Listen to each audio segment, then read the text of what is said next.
Hello viewers and welcome to my channel, Review Information. Watch this full video to learn how to choose who can add you to any WhatsApp groups.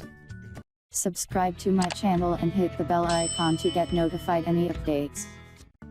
With this new setting, you can now prevent anyone from adding you to any WhatsApp group. To begin, open the WhatsApp application.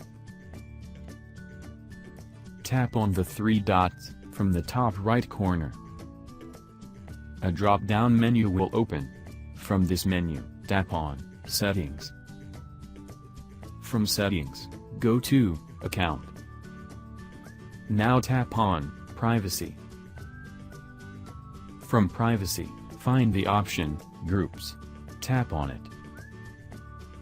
Here you can choose who can add you to any WhatsApp groups. By default, it's everyone. You can select My Contacts, or you can select My Contacts Accept. If you select My Contacts Accept, you can select which of your contacts you would like to block from adding you to groups. After selecting, tap on OK.